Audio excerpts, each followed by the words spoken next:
My life as a Carrington meant perfection on the surface, silence beneath, until that midnight call from Savannah changed everything. "They threw me out," she sobbed, 8 months pregnant and abandoned at a roadside motel by our own parents. I'd spent years editing other people's stories, but nothing prepared me for what I found in room 17, my sister unconscious on the floor, bruises on her arm, and a stranger's phone with missed calls from someone named Ryder A. One night, one discovery, and suddenly I was plunging into a world of whistleblowers, government conspiracies, and family betrayals. Our parents had taught us that Carrington women don't make scenes, but they were about to learn what happens when Carrington sisters decide to fight back. I've always been the type to keep my phone on silent. Something about constant notifications makes my skin crawl. But that night, that stormy Friday night in October, I wish I'd heard my phone ring. Maybe things would have turned out differently if I had. My name is Elise Carrington. 34, single, and perfectly content with my freelance editing business in Richmond. The kind of woman who finds peace in solitude and prefers the company of books over most people. My apartment isn't much, a one-bedroom overlooking the James River, but it's mine. No Carrington family portraits on the walls. No reminders of where I came from. The rain had been relentless that evening. I'd fallen asleep on my couch around 10, manuscript pages scattered across my chest, reading glasses askew. When I finally stirred at nearly 1 in the morning, my neck was stiff and my apartment had that eerie stillness that comes after a storm.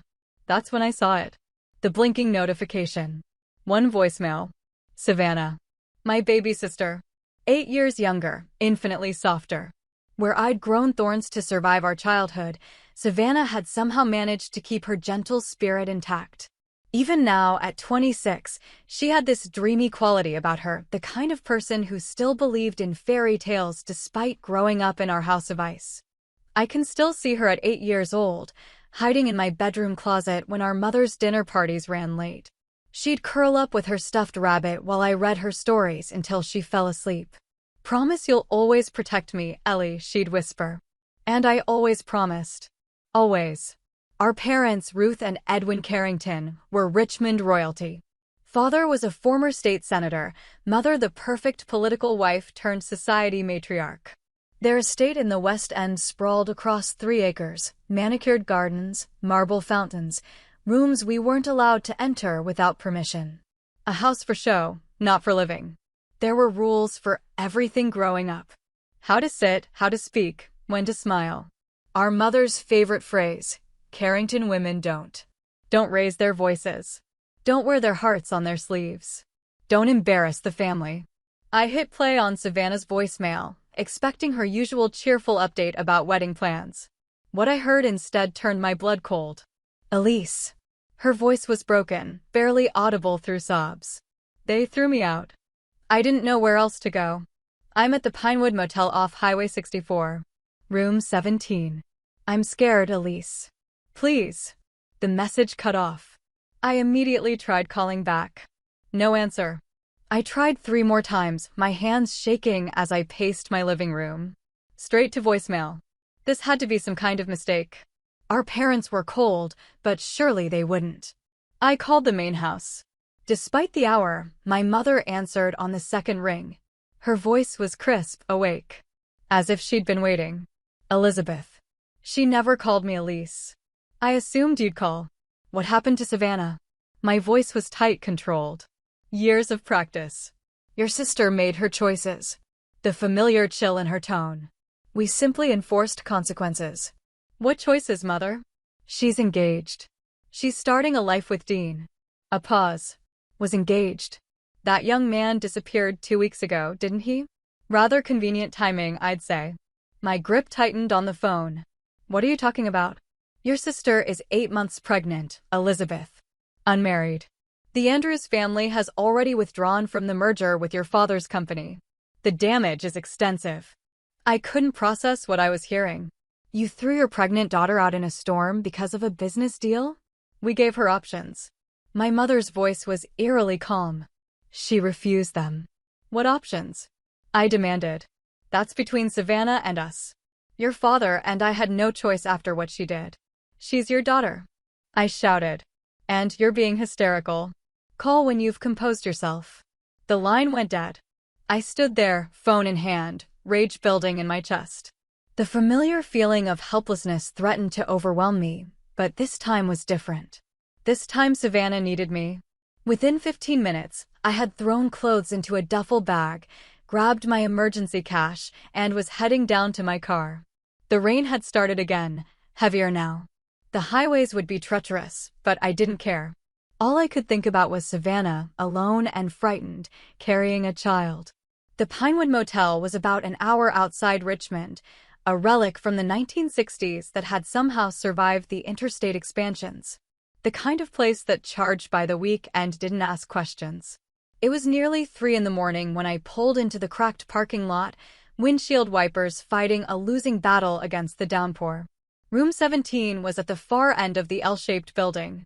The neon vacancy sign cast an eerie red glow across puddles as I splashed my way to her door. I knocked. Nothing. "Savannah?" "It's me. It's Elise." Silence.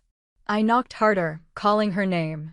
A door opened 2 rooms down. An older man in a stained undershirt squinted at me before muttering something and disappearing back inside. Fear clawed at my throat.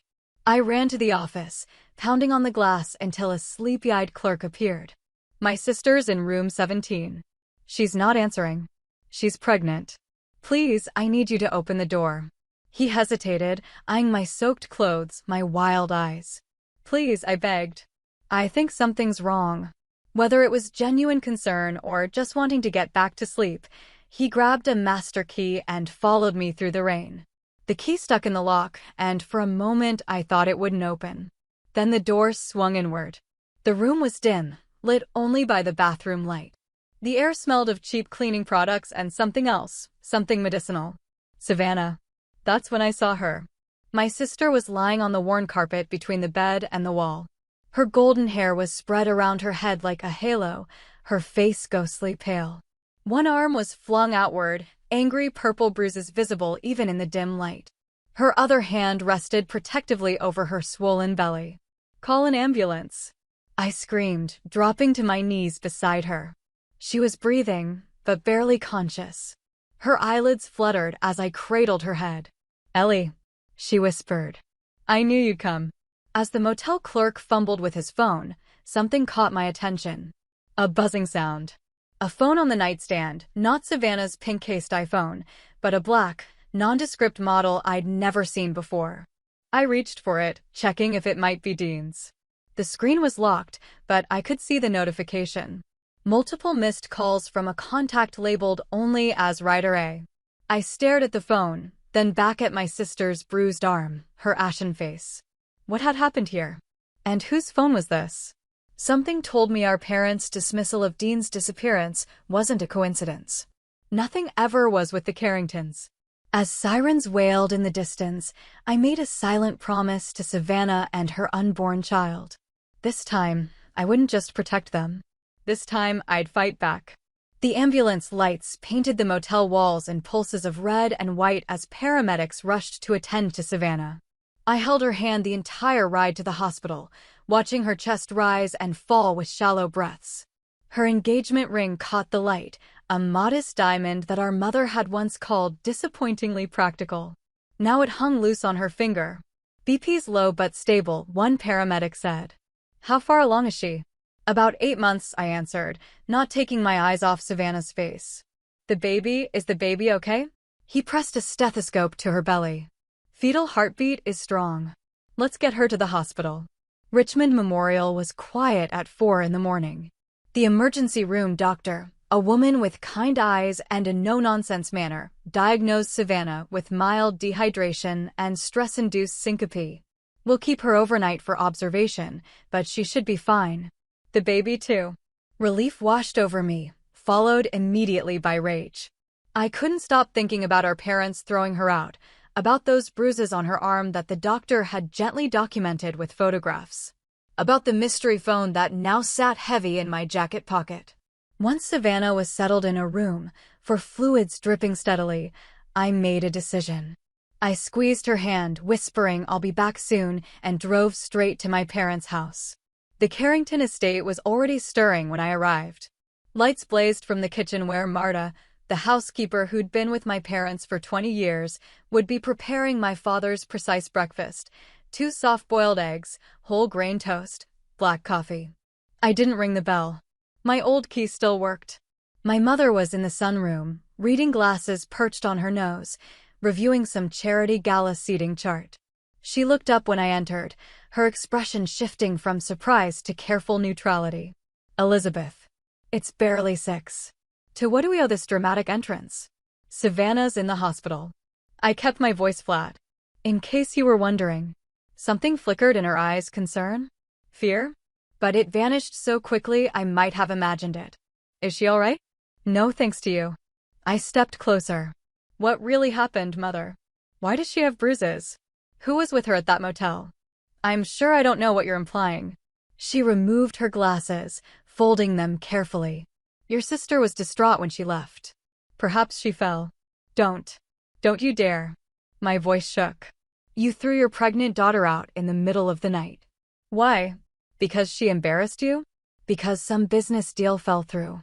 You always were prone to oversimplification." My mother stood, smoothing her silk robe. "It's about legacy, not love. Something you've never understood." My father appeared in the doorway, impeccable in his tailored suit despite the early hour.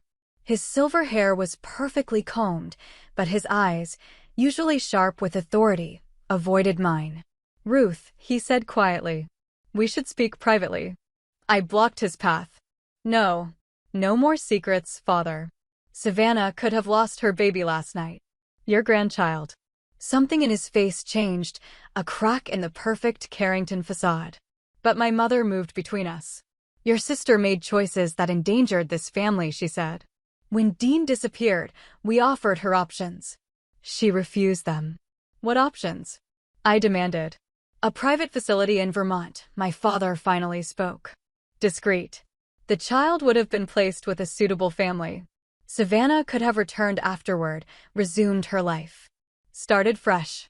The implications hit me like a physical blow. "You wanted her to give up her baby? To hide away like some shameful secret?" "We wanted to protect her," my mother insisted. "That boy is gone, Elizabeth. He abandoned her. Just disappeared, after meeting with your father about a position in the company." I turned to my father. "You met with Dean before he vanished?" He straightened his already perfect tie. "A formality. The young man wasn't suitable, but your sister was insistent.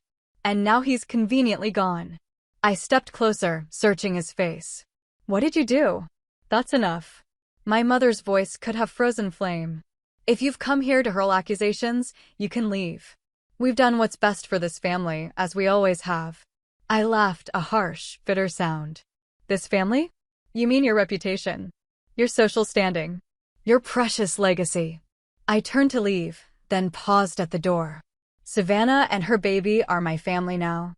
Stay away from them. Both of you." My father called after me, something softening in his voice. "Elizabeth, wait." But I was already gone. Back at the hospital, Savannah was awake, looking small against the white sheets. When she saw me, her eyes filled with tears. "I'm sorry, Ellie. I didn't know where else to go." I sat beside her, taking her hand. "Don't apologize. Not ever. Tell me what happened." "Everything." She bit her lip, then nodded. "Dean's been different these past few months. Jumpy. Checking over his shoulder. 2 weeks ago, he said someone was following him. I thought he was being paranoid, but then her voice broke. He didn't come home. His clothes were still there, his car. But he was just gone." "Did you go to the police?" She nodded. "They said adults go missing all the time. That he probably just left." Her hand moved protectively over her belly. "But he wouldn't leave us." "I know he wouldn't." "And the bruises?" I asked gently. Her eyes clouded. "I don't remember. I went to that motel because Dean had stayed there before. I thought maybe he left something, some clue. But when I got there, the room was already paid for in his name. Like he knew I'd come looking." A chill ran down my spine. "Savannah, did Dean ever mention someone called Ryder, eh?" Her brow furrowed. "No." "Why?" I pulled out the black phone. "This was in your room. It's not yours, is it?" She shook her head, eyes wide. I've never seen it before. While Savannah rested, I stepped into the hospital hallway and called Terry, an IT specialist friend who occasionally helped with my more tech-heavy editing projects. I explained the situation, minus the family drama. Bring it by my place, he said. I might be able to get past the lock. No promises, though. As I hung up, a nurse approached me. Ms. Carrington? Your sister left something in her personal effects. She handed me a weathered leather notebook. She said you should have it. I flipped through the pages, my heart racing. It wasn't Savannah's flowing script, but a Messier hand I didn't recognize. Pages of scribbled notes, addresses, initials. Maps with locations circled. And one page, dog-eared and underlined, they'll come for her if I'm gone. I froze, reading those words again. They'll come for her if I'm gone. What had Dean gotten himself into? And why would anyone come after Savannah? Later that afternoon, Terry texted me to come over. His apartment was a tech paradise, multiple monitors, gadgets in various states of dissection. He handed me the black phone, now unlocked. Whoever owns this was serious about security, he said. But they weren't expecting someone with my skills. The self-satisfaction in his voice would have made me smile any other day. I scrolled through the messages. Most were cryptic, single sentences exchanged with the contact-labeled writer. Perimeter secure? Northwest quadrant compromised. Relocate. New papers ready Tuesday. And then, sent the day before Dean disappeared, they found me. Stay hidden.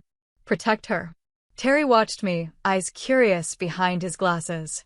Your sister's boyfriend in some kind of trouble? I don't know, I murmured, opening the photo gallery. There weren't many pictures, mostly landscapes, blurry shots of license plates, a few surveillance-style photos of men in suits. And then one selfie Dean, his arm around someone whose face was cut off. The caption made my blood run cold. Leo Martinez, 2021. Whistleblower program successful. Leo Martinez? I stared at the familiar face of the man my sister had planned to marry. Dean Wilson, the quiet, earnest architectural designer from Seattle, was someone else entirely. I thanked Terry and headed back to the hospital, my mind racing. Dean had been living under a false identity. But why? And what did it have to do with Savannah?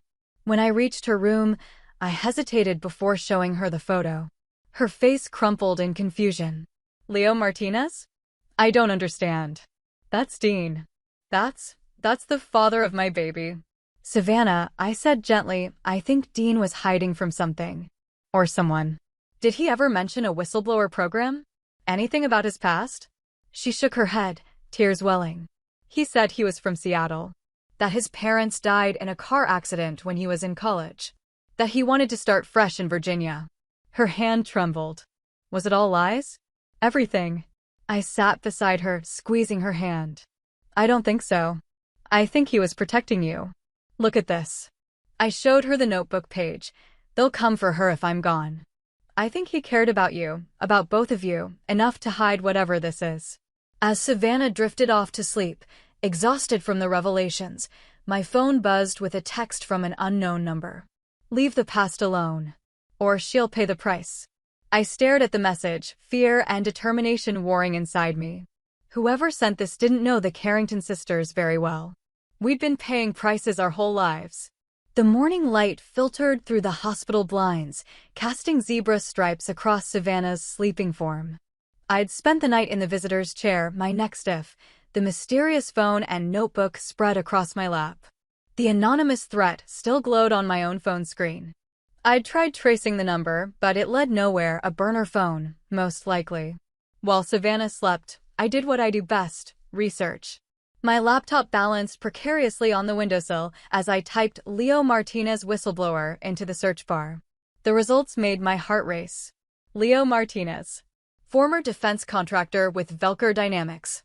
In 2021, he provided evidence of illegal surveillance operations conducted by the private military firm on American soil. He'd entered witness protection after threats to his life and then disappeared from public record.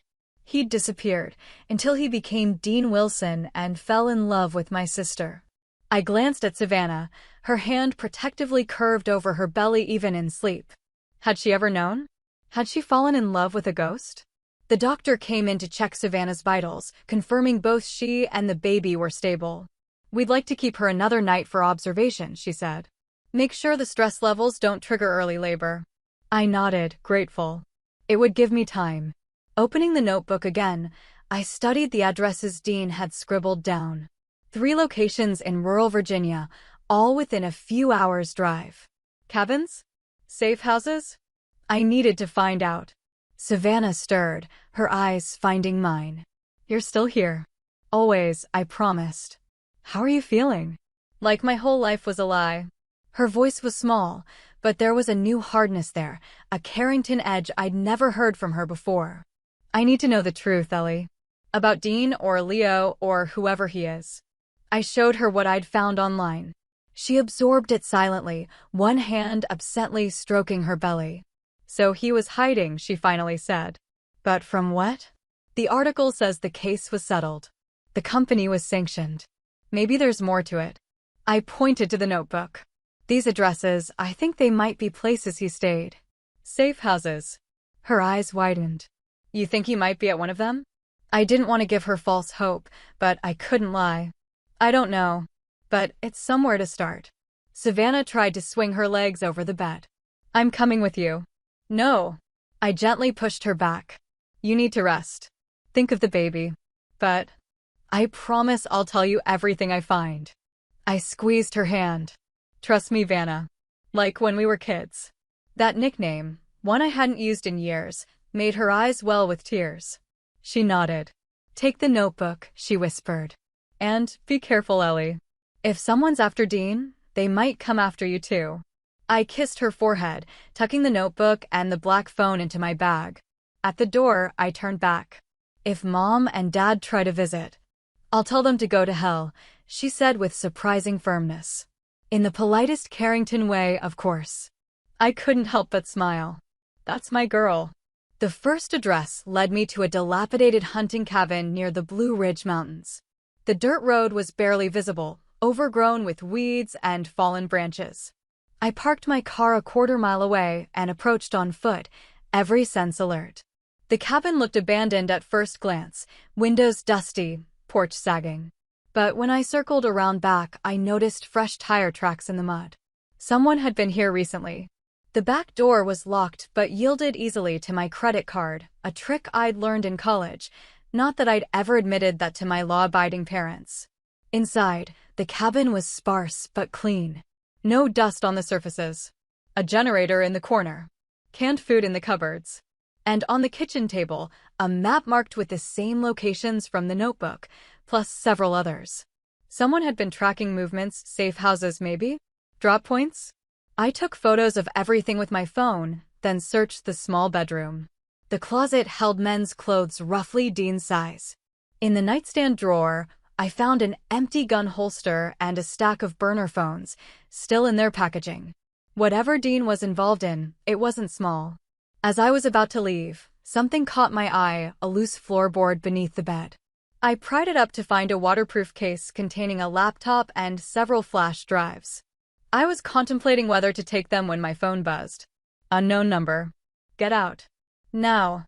Black SUV coming up the road. I froze, heart pounding. Whoever had my number knew where I was. I shoved the laptop and one flash drive into my bag and replaced the floorboard. Through the grimy window, I could see dust rising from the road, a vehicle approaching. I slipped out the back door and into the woods, circling wide to reach my car. As I drove away, I glimpsed a black SUV parked outside the cabin. 2 men in dark clothing entered, hands inside their jackets. My hands shook on the steering wheel. This was real. This was dangerous. What had I gotten myself into? Back on the main highway, I pulled over at a truck stop to examine the laptop. It was password protected, of course. But the flash drive wasn't. I plugged it into my own laptop, finding a single document, a list of names and locations. Most meant nothing to me, but one jumped out. Edwin Carrington, 2018, Project Oversight. My father. What connection did he have to all this? Was it just a coincidence that Dean had ended up with a Carrington daughter? I stared at the screen, pieces clicking together. My father, the former senator. His consulting work after leaving office. Dean's sudden appearance in Richmond 2 years ago, when Savannah had met him at a charity event, one of my father's pet projects.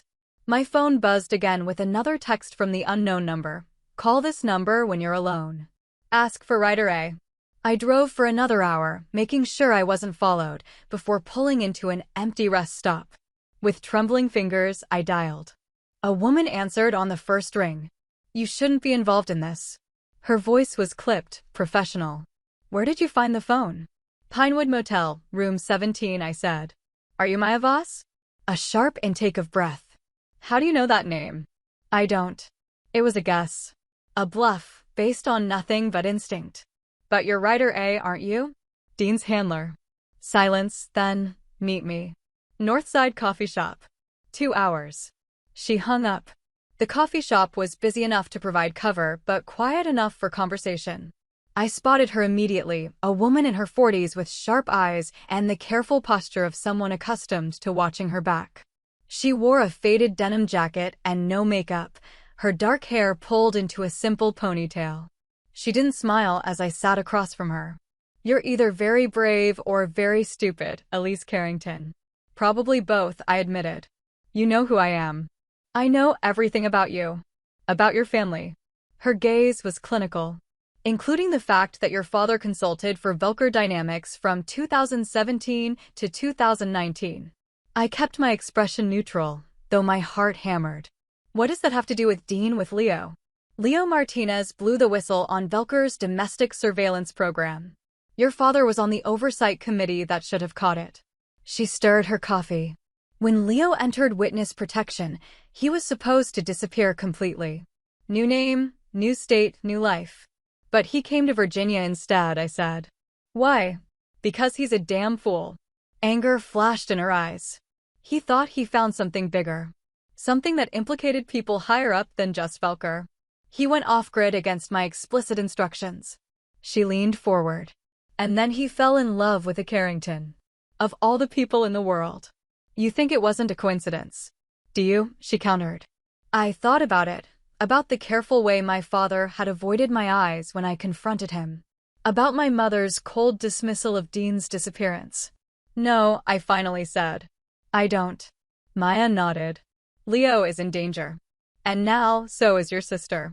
She's leverage. Against what? Against a case Leo's been building for years. Evidence that could implicate dozens of people, including possibly your father. The realization hit me like a blow. Is that why they threw Savannah out? Because they knew who Dean really was? Or because they found out he was getting too close to something they wanted buried? Maya's eyes were sympathetic now. Your sister's pregnancy complicated things. Made her vulnerable. Those bruises on her arm weren't from your parents, Maya finished. Someone got to her before you did. Probably looking for information. For Leo. Rage and fear coiled in my stomach. How do I find him? How do I keep Savannah safe? You don't. You walk away. Let professionals handle this. Like you handled Dean's protection? I shot back. Her jaw tightened. You have no idea what you're getting into. Then tell me. I pulled out my phone, showing her the photo of the map I'd found. What are these locations? Safe houses. She studied it, then looked up sharply. Where did you get this? The cabin. First address in the notebook. You've been there. For the first time, she looked rattled. Recently? I nodded. This morning. 2 men showed up in a black SUV. Damn it. She stood abruptly. We need to go. Now. Wait, what about Dean? Where is he? If he's alive, he's in the wind.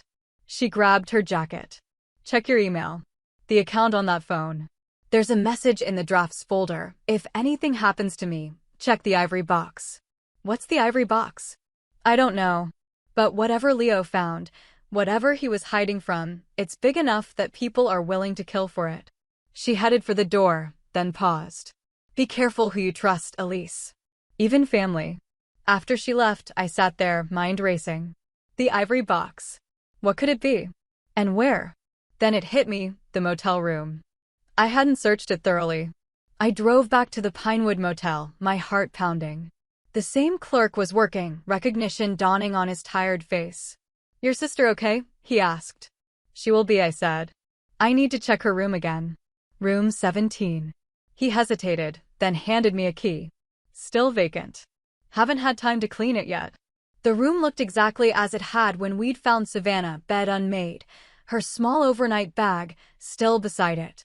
I searched methodically, checking under the mattress, in the drawers, behind the nightstand. Nothing. I stood in the center of the room, turning slowly. What was I missing? The ivory box. My eyes landed on the air vent near the ceiling. It was slightly askew. I dragged the desk chair over and climbed up, heart racing as I pried the vent cover loose. Inside was a small white box with ivory inlays, an antique jewelry case. I recognized it immediately. It had been Savannah's, a gift from our grandmother. I opened it with trembling hands. Inside were photographs, 2 USB drives, and a handwritten list of names, including my father's. Each name had a date and a dollar amount next to it. As I climbed down from the chair, the hairs on the back of my neck stood up. I wasn't alone. Through the thin curtains, I saw a shadow move across the parking lot. A man in a black hoodie, watching the room. I shoved the box into my bag and took a deep breath. Whatever Dean had uncovered, whatever danger Savannah was in, I was now in the middle of it too. And there was no turning back. The man in the black hoodie was still watching the motel room. I clutched the ivory box to my chest, mind racing. There was no way out except through the front door, directly into his line of sight. I pulled out my phone and called the front desk. "Hey, it's the woman from room 17. Is there a back exit near this room?" "Fire door at the end of the hall," the clerk said. "But it'll set off the alarm." "That's fine. I think someone's watching my room." I heard shuffling, then, "Tall guy in the black hoodie? He asked about you earlier. Said he was a friend." My blood went cold. "I don't know him. Call the police." "Already dialing," the clerk said. I could hear the sudden concern in his voice. I slipped out into the hallway, hurrying toward the fire exit. The alarm blared as I pushed through, sprinting around the building to my car. Through the commotion, I glimpsed the man in the hoodie running in the opposite direction. 20 minutes later, I was on the highway, hands still shaking on the steering wheel. I needed somewhere safe to examine the contents of the ivory box, somewhere no one would look for me. The list of names found in the box was more extensive than I'd first realized. Most were unfamiliar, but a few jumped out: Edwin Carrington, my father, Senator James Whitaker, General Thomas Benton, and several high-ranking officials from various federal agencies. Next to each name was a series of dates and substantial dollar amounts, hundreds of thousands, sometimes millions. At the bottom of the page, a single line was written in Dean's handwriting: Velker Dynamics, Project Insight, 2018 to 2021. I remembered reading about Velker in my earlier research.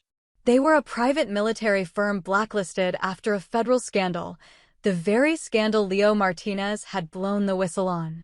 Was my father connected to that same scandal? The dates matched his consulting period. I pulled into a roadside diner, ordered coffee, and plugged one of the USB drives into my laptop. It contained dozens of video files, surveillance footage, recorded phone calls, meetings in shadowy boardrooms.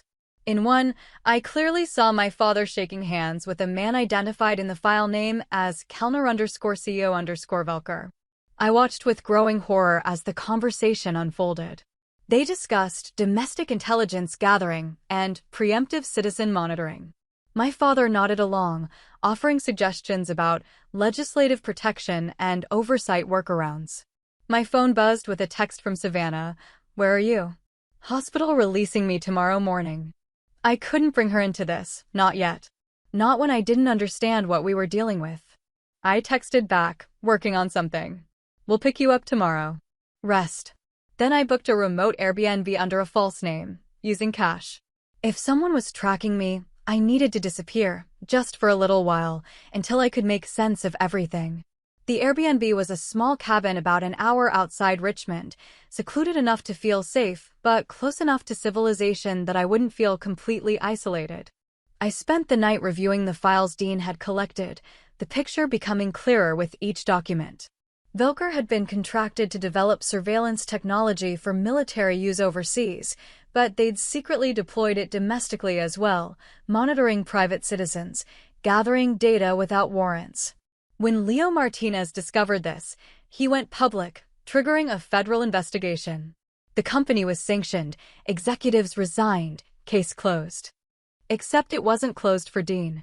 He'd kept digging, finding connections to politicians, military officials, and business leaders who had benefited from the program, including, apparently, my father. The next morning, I picked up Savannah from the hospital.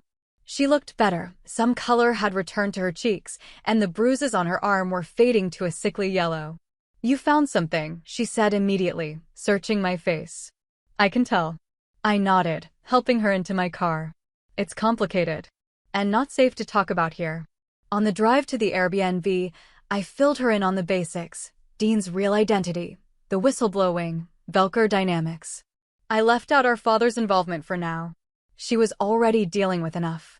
"So Dean was hiding from these people," she said, hands protectively cradling her belly. "But why come to Richmond? Why get involved with me?" "I don't know," I admitted. "Maybe it was coincidence. Maybe he was using me to get to Dad," she finished quietly. "That's what you're thinking, isn't it?" I reached over and squeezed her hand. "I don't know what to think yet, but I'm going to find out the truth." At the Airbnb, I helped Savannah settle in before showing her the ivory box and its contents. Her face paled as she read through the list of names. "Dad's involved in this?" Her voice was barely audible. "All those times he dismissed Dean, said he wasn't good enough for me. Was it because he knew? Because he was afraid Dean would expose him?" "Maybe," I said. "Or maybe he didn't know who Dean really was, but Dean was investigating him." Savannah's eyes filled with tears. "I don't know what's worse." Neither did I. That afternoon, I contacted a local reporter named Nico Greer. I'd edited several of his investigative pieces over the years, work exposing political corruption and corporate malfeasance. If anyone would know how to handle this information, it would be Nico. We agreed to meet at a public park the next day. I arrived early, scanning for anything suspicious, but the park was quiet, just a few joggers and mothers with strollers. Nico arrived right on time, his lanky frame and perpetually rumpled clothes a familiar sight. His eyes lit up when he saw me, then dimmed as he registered my expression. "This isn't a social call, is it?" he asked, sitting beside me on the bench. "I need your help," I said. "It's about Velker dynamics." His eyebrows shot up. "The surveillance scandal? That was years ago. The case isn't closed." "Not completely." I handed him a flash drive containing copies of some of Dean's files. "I need to know if this is legitimate. And I need to know how dangerous it would be to go public with it." Nico pocketed the drive. "Where did you get this?" "I can't tell you that yet.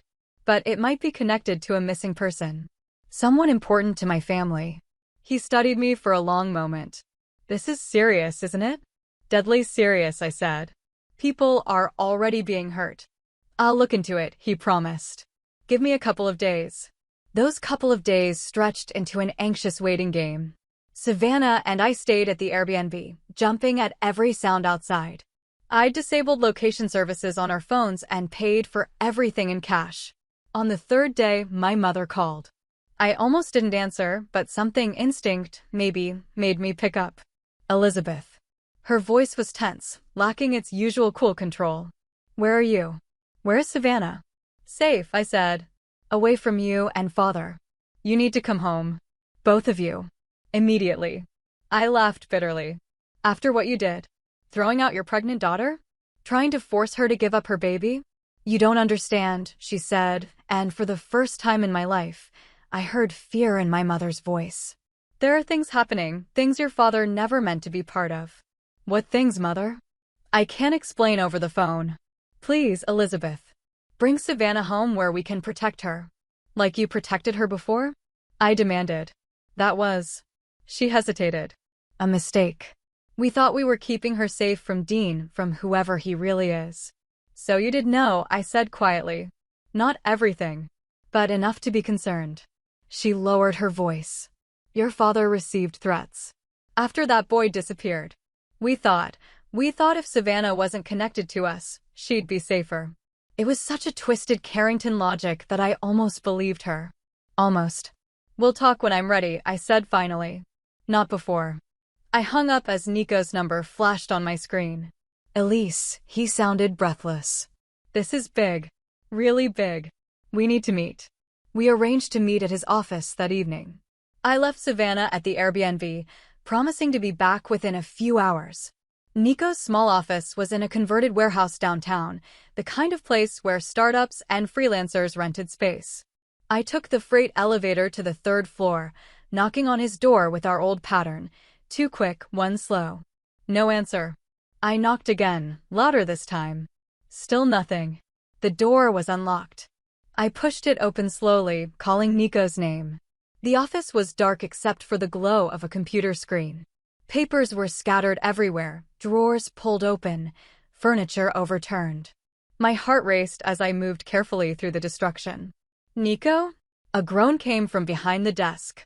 I rushed over to find Nico on the floor, blood matting his hair, one eye swollen shut. Jesus, Nico. I crouched beside him. What happened? They came for the drive, he mumbled. Right after I called you. Said they'd kill me if I published anything. Did they get it? He shook his head, wincing at the movement. Hidden. Inside my Star Wars mug. I looked up to see a Darth Vader mug on the bookshelf, conspicuously untouched among the chaos. I retrieved the drive while helping Nico to a chair. Hospital, I insisted. You need a doctor. No, he grabbed my arm. Not safe. They said they'd be watching. You need to go. Take the files, all of them. He gestured to his computer. Downloaded everything. Made copies. It's all their names, dates, transactions. Your father's name is all over it, Elise. What exactly is it? I asked, dreading the answer. Project Insight.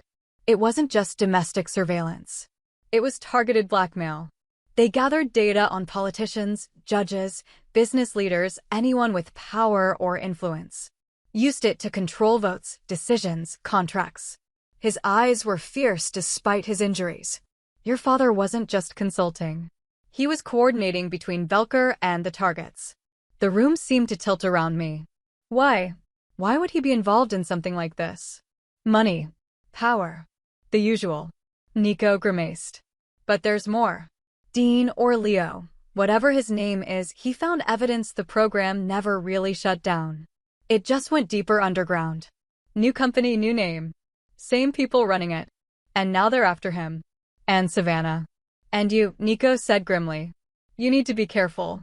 These people, they don't just threaten. They act. I helped clean him up as best I could, then downloaded the files from his computer. Before I left, Nico pressed a burner phone into my hand. My contact at the FBI. Only person I trust with this. Call when you're ready to go public. I hugged him carefully, mindful of his injuries. Thank you. For everything. Just be careful, he said.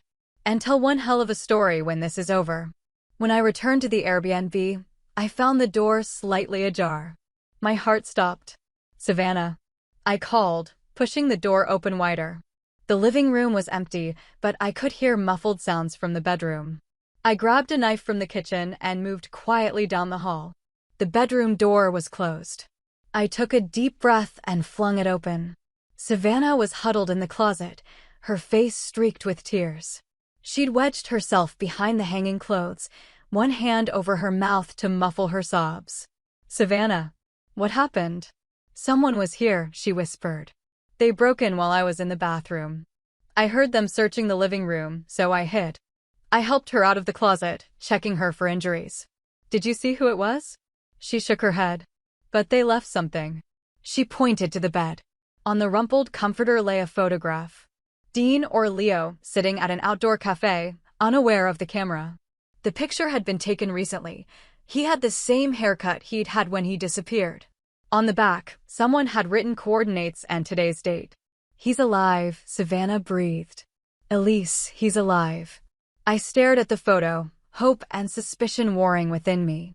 It could be a trap. Or it could be him, she insisted. Trying to reach out. My phone buzzed with a text from Maya. He's alive. But if you want to see him, you'll have to make a choice.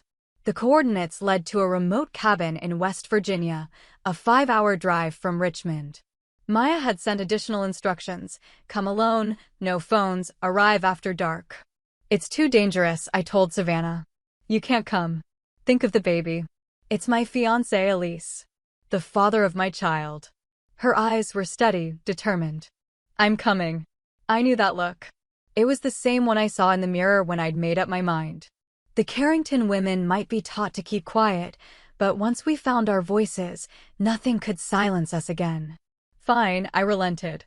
But you stay in the car until I make sure it's safe. We left that night, taking back roads and switching vehicles twice, paranoid measures I'd picked up from too many spy novels, perhaps, but they made me feel safer. Savannah dozed in the passenger seat while I drove, one eye on the rearview mirror. Just outside Richmond, I made one final stop, the Carrington estate. I didn't tell Savannah. She was asleep, and I needed to do this alone. My mother opened the door before I could knock. She was dressed impeccably as always, but her eyes were red-rimmed. Elizabeth, she said, relief washing over her face. You came back. Not for long, I said, stepping inside. I need to talk to Father. She led me to his study, where he sat behind his massive oak desk. He looked older than I remembered, the lines in his face deeper. I know about Project Insight, I said without preamble. I know about Velker. I know what you did. He didn't deny it. Didn't even look surprised. He simply opened a drawer and pulled out a check, sliding it across the desk toward me. For Savannah, he said. Enough to start over somewhere safe. No press, no noise. I picked up the check, the amount made my eyes widen, and then deliberately tore it in half, then quarters, then eighths, letting the pieces flutter back onto his desk. We don't want your money, I said. We want the truth. The truth, he echoed, a bitter smile touching his lips. The truth is I made a mistake. Got involved with people I shouldn't have. When I tried to back out, they made it clear that wasn't an option. So you what? Helped them blackmail people? Spy on American citizens. I did what I had to do to protect this family. His voice hardened. When your sister started seeing that boy, when I realized who he really was, I tried to warn her away without telling her the truth. I thought I was protecting her. By throwing her out? When she's 8 months pregnant. That was your mother's idea, he said, not meeting my eyes. She thought if Savannah wasn't connected to us, they'd leave her alone. And it never occurred to you to go to the authorities? To do the right thing. He laughed, a hollow sound. The authorities are compromised. How do you think this operation has survived this long? There are people in every agency, every branch of government, who benefit from Project Insight. I studied him, this man I'd feared and respected all my life. You're a coward. He flinched as if I'd struck him. I'm a pragmatist. There are forces at work here bigger than one family. Bigger than your sister's broken heart. Dean is alive, I said. And I'm going to find him. My father's face drained of color. Don't. For God's sake, Elizabeth, stay out of this. Take your sister and go Canada, Europe, anywhere. Just disappear. Like you wanted her to do? Hide away the shameful secret. I shook my head. That's not who we are anymore. As I turned to leave, he called after me. Elizabeth. Be careful. These people, they don't make empty threats. Neither do I said, and closed the door behind me. Back in the car, Savannah was still asleep, one hand protectively cradling her belly. I brushed a strand of hair from her face, wondering if I was doing the right thing.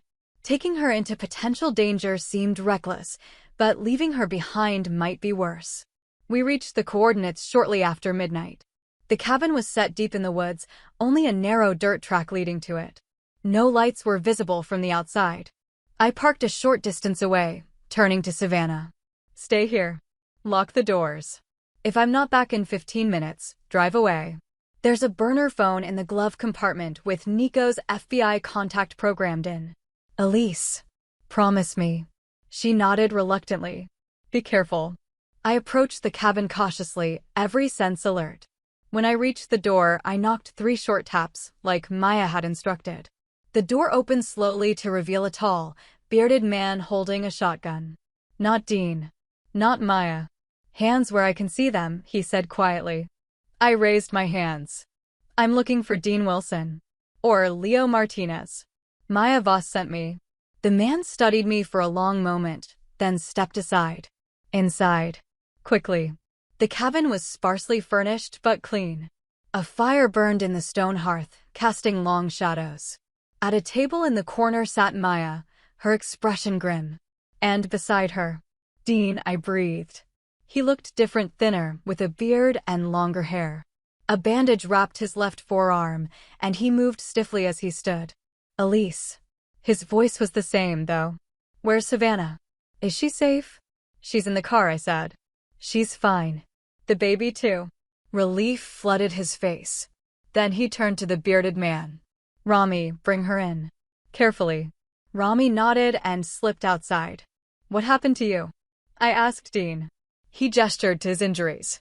Velker's cleanup crew found me. I got away, but not before they left their mark. Maya stood, arms crossed. He's been hiding here for the past 2 weeks. I told him to stay put, but he insisted on reaching out once he heard about Savannah. She was in the hospital, I said. Someone hurt her. Dean's face darkened. I never wanted her involved in this. Any of it. When I met her, I didn't know who she was, just this beautiful, kind woman who saw me, really saw me, for the first time in years. And when you found out she was Edwin Carrington's daughter? He had the grace to look ashamed. I should have walked away. But by then, I was already in love with her. I told myself I could keep those worlds separate. Until you couldn't, I said. He nodded. Until I found evidence your father was deeper involved than anyone knew. Until I realized Velker was still operational under a new name. Until they started following me. The door opened, and Rami entered with Savannah. She froze when she saw Dean, one hand flying to her mouth. Dean, she whispered. He crossed the room in 3 strides, gathering her in his arms as she broke down in tears. I'm so sorry, he murmured into her hair. I'm so sorry I left you. I turned away, giving them a moment of privacy. Maya stepped closer to me. We don't have much time, she said in a low voice. Velker, or whatever they're calling themselves now, they have a cleaner team looking for him. For all of us. What's the plan? I asked. We have evidence. Names, dates, operations. Enough to blow this wide open. But we need to get it to the right people, people who aren't compromised. Nico gave me a contact at the FBI, I said. Someone he trusts. Maya nodded. That's a start. But we need more. International coverage, multiple agencies. Once this goes public, they'll try to contain it, bury it. I have copies of everything, I told her. Multiple backups. And Nico's already started compiling a story. They got to him too, she guessed, reading my expression. Beat him pretty badly. But he's still willing to help. Dean and Savannah joined us, his arm around her waist. We have less than 72 hours, he said. Before Velker transfers their assets offshore. Before the evidence becomes useless. I looked at Maya. What do we need to do? Make a choice, she said bluntly. Go public now, with what we have, which puts all of us at risk. Or wait, gather more evidence, build a stronger case. If we wait, Dean added, they might move everything. Cover their tracks. We might lose our window. And if we go public now? I asked. We become targets, Maya said. All of us. But especially you two. She nodded toward Savannah and me. The Carrington daughters turning on their father? That's a story they'll want to silence. Savannah stepped forward, surprising us all. I want to go public. Savannah, Dean began. No. Her voice was firm. I've spent my entire life being quiet. Following rules. Hiding feelings because they weren't appropriate. I'm done hiding. I looked at my sister, this woman I'd always sought to protect, and saw a strength that matched my own. She's right, I said. We go public. Now. The next 48 hours were a blur of activity. Dean and Maya worked with Nico's FBI contact, while Rami helped secure communications. I compiled all the evidence, organizing it for maximum impact. We decided on a multi-pronged approach, simultaneous releases to 3 major news outlets, 2 international papers, and a data dump to a secure whistleblower site. The story would break wide open, too big to contain. The night before publication, Dean pulled me aside. "There's something you should know," he said quietly. "About your father." I steeled myself. "What is it?" He tried to get out. "About a year ago, he contacted me through a secure channel, offered to provide evidence against Velker's new operation." I stared at him. "Why didn't you tell me this before?" "Because I don't know if it was genuine or a trap." Dean ran a hand through his hair. He backed out at the last minute. Said they were watching his family too closely. I thought about my father's words. I did what I had to do to protect this family. And his warning, "Be careful." "Do you think he was telling the truth?" I asked. Dean shrugged. "I don't know. But I thought you should know before we go public. Once this breaks, there's no going back for any of us." That night, as the others slept, I made one last call to my father's private line. "It's me," I said when he answered. "We're going public tomorrow. With everything." A long pause. "Then I know. Is it true you tried to get out?" "Tried to contact Dean." Another pause. "Yes. Why didn't you follow through?" "They showed me photos. Of you. Of Savannah. At work, at home. They had people following you both. Said it would look like accidents." His voice sounded tired, defeated. "I couldn't risk it. And now? Now it doesn't matter." I could hear ice clinking in a glass. "Do what you have to do, Elizabeth. I'll face the consequences." As dawn broke, we sent everything out.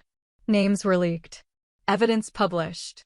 By noon, it was the top story on every major news outlet. Velker executives were being arrested. Politicians were issuing denials. My father's name was everywhere. That evening, as we watched the coverage from a safe house Maya had arranged, my phone rang. My mother. "It's all coming down," she said without preamble. "The house, the reputation, everything we built." "You built it on lies," I replied. "Perhaps." Her voice softened. "Is Savannah with you? Is she safe?" "Yes." "Good." A pause. "Your father, he turned himself in this morning. Before the story broke. He's cooperating fully." I hadn't expected that. "Why?" "He said it was time to do the right thing. Finally." I could hear tears in her voice, something I'd never heard before. "Take care of your sister, Elizabeth. And yourself." The line went dead. Maya entered the room, her face grim. "We need to move. Now." Someone leaked our location. Within minutes, we were in cars, heading in different directions. Dean and Savannah with Rami, Maya, and me in another vehicle. The plan was to meet at a secondary safe house in Maine, near the Canadian border. As we drove through the night, Maya glanced at me. "You did the right thing," she said. "All of you." "I hope so," I replied, watching the darkness rush past. "I really hope so." The media storm that followed was unlike anything I could have imagined. For weeks, it dominated every headline, every broadcast. Private firms spied on Americans. Politicians implicated in mass surveillance. Ex-senator turned state's evidence. My father's face was everywhere, entering courthouses, flanked by attorneys. He looked older in those photos, diminished somehow. The mighty Edwin Carrington, brought low by the truth. My mother attempted damage control at first, issuing statements about my father being misled and manipulated. When that didn't work, she retreated behind the gates of the Carrington estate, refusing all interviews. I sent her one voicemail after it all broke. "You threw away your daughters for your reputation. Was it worth it?" She never responded. Dean and Savannah were placed in protective custody until the trials began. Maya disappeared entirely, even I didn't know where she went. Rami occasionally sent encrypted messages confirming they were safe. Nico's story won him a Pulitzer nomination. He gave me credit as a source, which made me both proud and terrified. For a while, I couldn't go anywhere without being recognized, approached, questioned. 3 months after the story broke, I received a call from a hospital in Maine. Savannah had gone into labor. I drove through the night to reach her, arriving just as dawn was breaking over the Atlantic. The small coastal hospital was quiet, with additional security that Maya had somehow arranged. Dean met me in the hallway, his face a mixture of exhaustion and joy. "It's a girl," he said. 7 pounds, 4 ounces. Perfect. In the recovery room, Savannah looked radiant despite her obvious exhaustion. In her arms, a tiny bundle with a shock of dark hair, Dean's hair. Ellie, she smiled as I entered. Meet your niece. Hope Elise Martinez. Tears sprang to my eyes as she placed the baby in my arms. So tiny, so perfect. So innocent of all the chaos that had surrounded her entry into the world. Martinez? I asked, looking at Dean. He nodded. It's time to reclaim my real name. For her sake. A week later, a letter arrived from my mother. The envelope was heavy, expensive stationery with the Carrington crest embossed in gold. Inside was a single page in her perfect handwriting. Elizabeth. By the time you read this, the estate will be sold. The proceeds, after legal fees, will be placed in trust for your sister's child. It seems fitting that the Carrington legacy should begin anew with her. Your father asked me to tell you he is sorry. For everything. The plea deal means he will likely spend the next decade in federal custody. I will be relocating to our house in Vermont for the foreseeable future. You were right. About everything. I was wrong to value reputation over my daughter's well-being. It is a mistake I will regret until my dying day. If Savannah is willing, I would like to meet my granddaughter someday. But I understand if that is not possible. With respect and regret, Mother. I read the letter twice, then set it aside. I didn't respond. Not yet. Some wounds would take longer to heal than others. Dean's testimony became the centerpiece of the federal case against Velker and its offshoots. Dozens of executives, politicians, and military officials were indicted. Some pled out. Others fought the charges. The full scope of Project Insight was finally exposed: the surveillance, the blackmail, the manipulation of policy and contracts worth billions. My father, true to my mother's word, accepted a plea deal. 10 years in a minimum security facility in exchange for his complete cooperation. I didn't visit him. I wasn't ready. As for Savannah, Dean, and baby Hope, they eventually settled in a small coastal town in Maine, not far from where Hope was born. The federal marshals helped create new identities for them, not a full witness protection program, but enough security to allow them to live normally. I relocated nearby, buying a small cottage with a view of the ocean. Close enough to be part of their lives, but giving them space to build their own family. I started writing again, not just editing others' words, but creating my own. A memoir called The Truth They Buried, about family secrets, loyalty, and finding the courage to speak out. On Hope's first birthday, I drove to the Carrington estate one last time. It stood empty now, waiting for new owners. The gardens were overgrown, the fountains dry. I let myself in with my old key, walking through the silent rooms where Savannah and I had grown up. So many memories. So many rules and expectations. So much pretense. I climbed the grand staircase, the one we'd been forbidden to run down as children, and stood at the top, looking out over the entrance hall. Then I took out my phone and snapped one last photo. Not for nostalgia. Not for memory. But as a reminder of what we'd left behind. That evening, as we celebrated Hope's birthday with a small cake and too many presents, my phone buzzed with a text from an unknown number. Package at your door. Maya. Still watching over us, even from the shadows. The package contained 3 new passports and identification documents. A note read simply, just in case. Stay safe. Later, as Dean and Savannah put Hope to bed, I sat on the porch of their little house, watching the waves crash against the rocky Maine shoreline. So different from the manicured perfection of Richmond. So much more real. Savannah joined me, wrapping a blanket around her shoulders against the evening chill. Do you think it's really over? She asked softly. I put my arm around her, pulling her close like I used to when she was small and frightened. I don't know, I admitted. But whatever comes next, we'll face it together. She rested her head on my shoulder. You know what I realized? All those years, they taught us to be quiet, to be perfect. To uphold the Carrington legacy. And instead, we brought it crashing down, I said with a small smile. No. She turned to me, her eyes clear and certain. We rebuilt it. On something real this time. As the sun set over the Atlantic, painting the sky in shades of gold and pink, I thought about legacies. About the stories we tell ourselves and the truths we bury. About the choices that define us. My father had built his legacy on silence and compromise, on the illusion of perfection. We would build ours on truth. What would you risk to expose the truth about your own family? How far would you go to protect the people you love? If this story of sisterhood, secrets, and courage resonated with you, please hit like, subscribe, and share your thoughts in the comments below. More riveting stories are waiting for you every week.